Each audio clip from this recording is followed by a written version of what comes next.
चंदू एक चोर था। वो स्टेशन पर खड़ा रहता था और जैसे ही ट्रेन चल देती थी वैसे ही खिड़की पर जो भी मोबाइल चलाता हुआ उसे दिख जाता था उसका मोबाइल फोन छीनकर वहाँ से भाग जाता था। ट्रेन चलने लगती थी, इसीलिए कोई ट्रेन से कूदने की हिम्मत भी नहीं कर पाता था। अरे वाह, आज तो आईफोन मिल गया।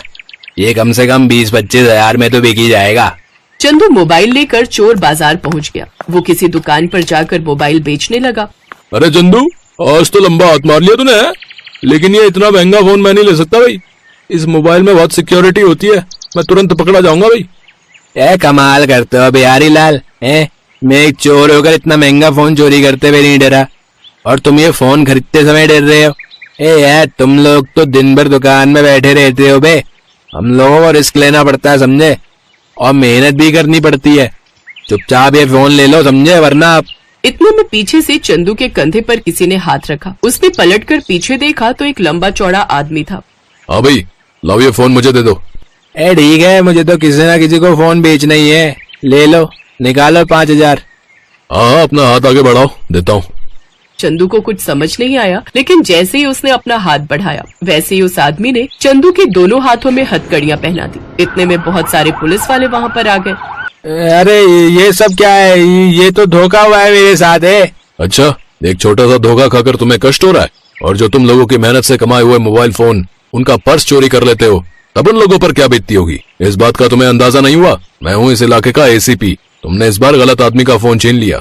इस तरह से पुलिस ने चंदू को जेल में डाल दिया। वो जेल में कभी कविताएं पढ़ा करता था तो कभी गाने गाया करता था। उसका व्यवहार देखकर सब लोग बहुत खुश हो गए और उसे जेल से 6 महीने बाद छोड़ दिया गया।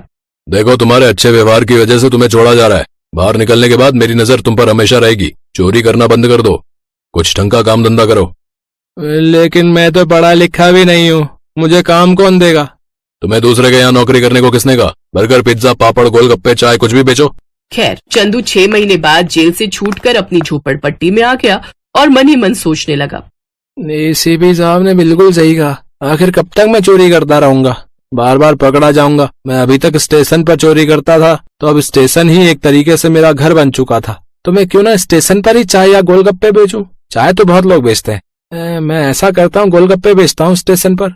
अगले दिन ही चंदू ने गोलगप्पे की एक टोकरी बना ली और अपनी खोपड़ी पर रखकर स्टेशन पहुंच गया। तभी स्टेशन पर ट्रेन आ गई और चंदू गोलगप्पे की टोकरी खोपड़ी पर रखकर ट्रेन के अंदर घुस गया।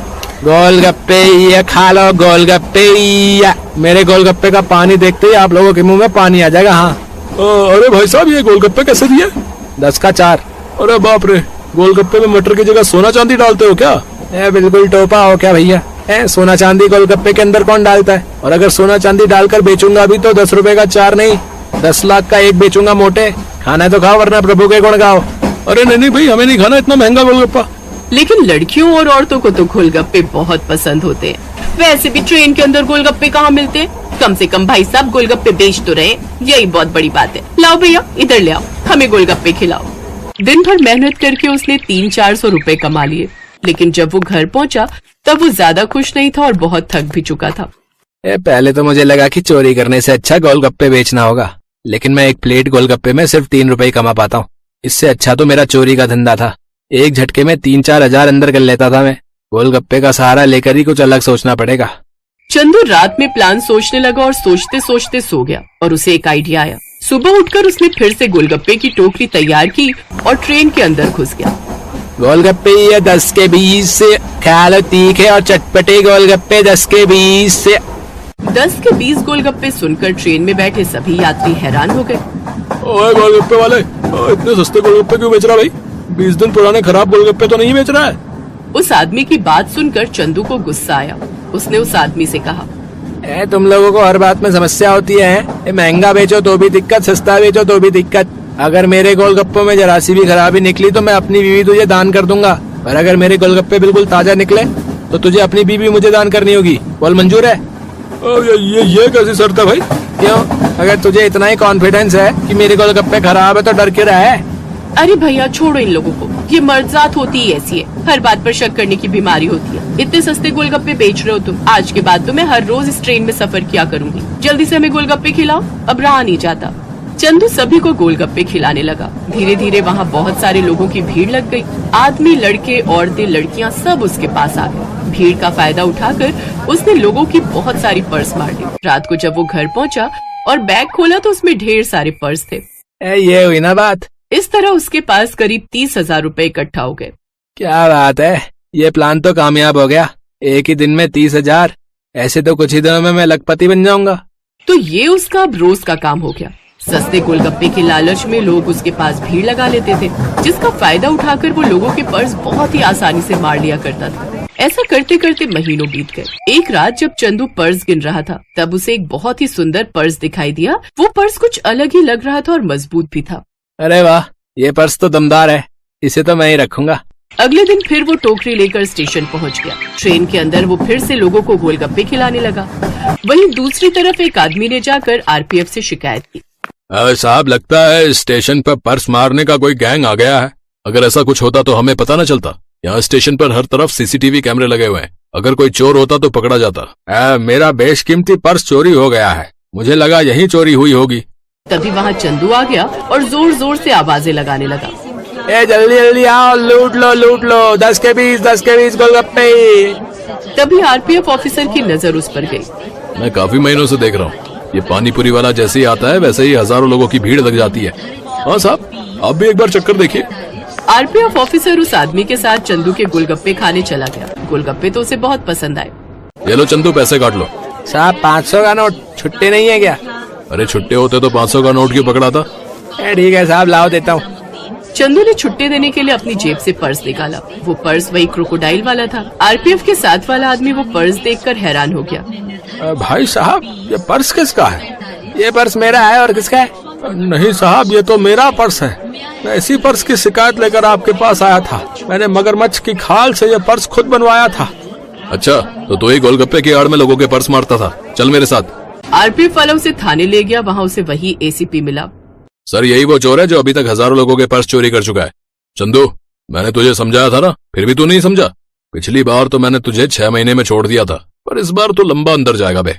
तो इस तरह से चंदू चोर पकड़ा गया और उसे 20 साल की सजा मिली। इसीलिए हमें कभी भी गलत रास्ता नहीं अपनाना चाहिए। कभी न कभी तो पकड़े जाना ही है।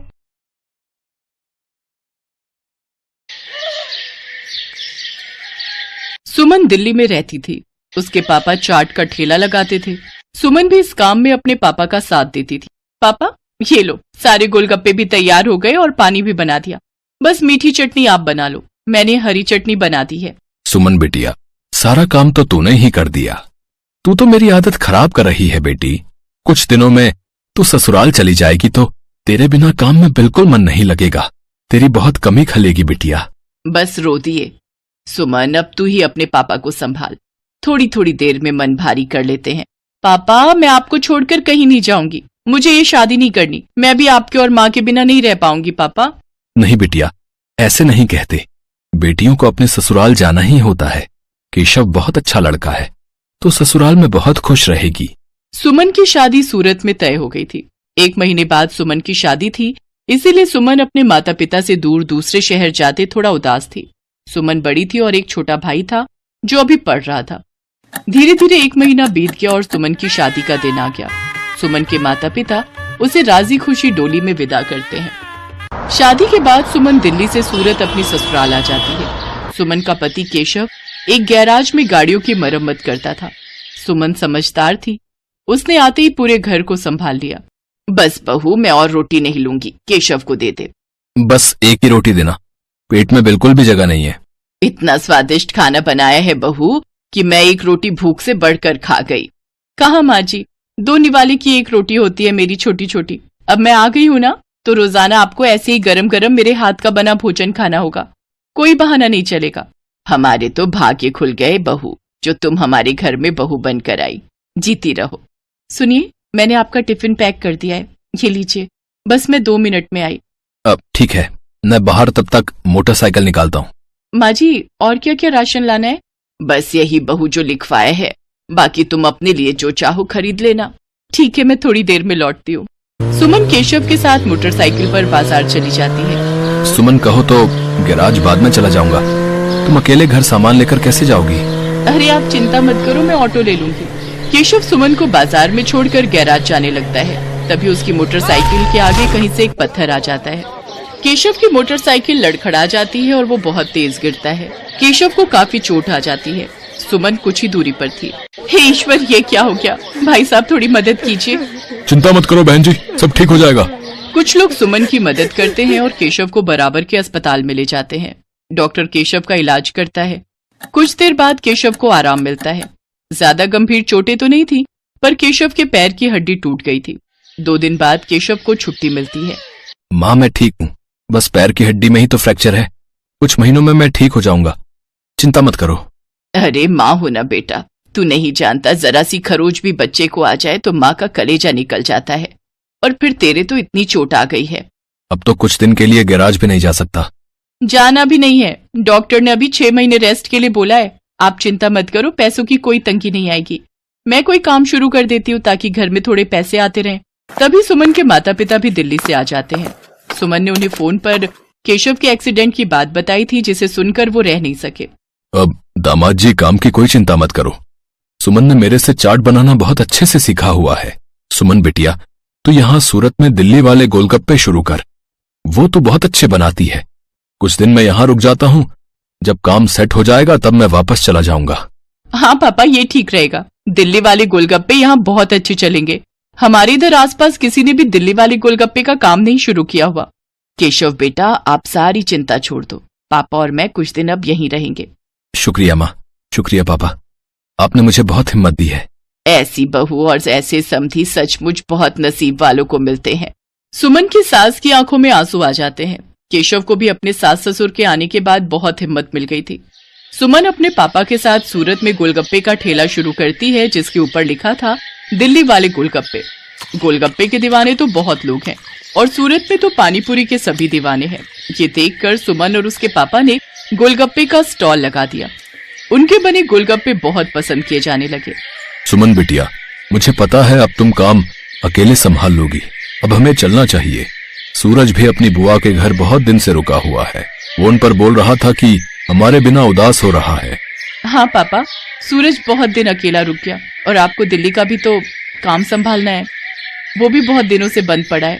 अब तो मैं सब कुछ संभाल लूंगी, आप मेरी चिंता मत करो। सुमन के माता पिता वापस दिल्ली लौट जाते हैं। उन्हें आए हुए भी बहुत समय हो गया था।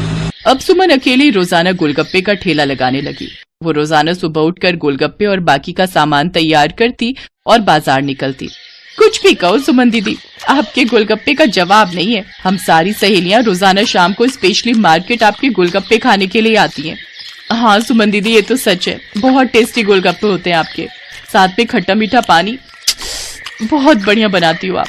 बस आप सब ग्राहक तारीफ कर देते हो, मुझे काम करने में और प्रेरणा मिलती है। ये लो, इसी बात पर 2 गोलगप्पे फालतू खाओ। सुमन रोजाना ऐसे ही शाम के समय बाजार में ठेला लगाती थी। धीरे धीरे सुमन के गोलगप्पे पूरी सूरत में फेमस होने लगे। अब तो उसे शादियों और पार्टी के भी ऑर्डर मिलने लगे। इस काम में सुमन की सास भी उसकी मदद करती थी। कहीं भी शादियों और पार्टी के ऑर्डर मिलते तो सुमन अपनी सास के साथ जाती और वहां पर अपना स्टॉल लगाती। स्टॉल पर दिल्ली वाले गोलगप्पे लिखा देखकर लोगों की भीड़ सबसे पहले वहीं पर टूटती थी। बहुत अच्छे पैसे कमा लिए सुमन ने। फिर एक दिन सुमन केशव और अपनी सास से बोली, सुनो, अब तो तुम्हारी तबीयत में थोड़ा सुधार हो गया है। मैं सोच रही हूँ तुम गैरेज का काम छोड़ दो, हम गोलगप्पे की एक दुकान खोल लेते हैं। अब तो हमारे पास अच्छे पैसे इकट्ठे हो गए हैं, हम कुछ कारीगर भी रख लेंगे। सुमन, तुमने तो मेरी पूरी जिंदगी बदल दी। कहते हैं एक आदमी की सफलता में एक औरत का हाथ होता है, और तुमने तो मेरा बहुत साथ दिया है। तुम जैसा चाहती हो हम वैसा ही करेंगे। जीते रहो मेरे बच्चों। सुमन की मेहनत से सब कुछ अच्छा होने लगा। केशव और सुमन बाजार में किराए पर एक दुकान ले लेते हैं, जहां पर वो अपने साथ साथ कुछ कारीगर भी रखते हैं जो इस काम में उनकी मदद करते थे। कहते हैं परिस्थितियां तो जीवन में आती जाती रहती हैं। परिस्थितियों से डरकर नहीं, बल्कि परिस्थितियों का मुकाबला करके ही जीवन को सरल बनाया जा सकता है।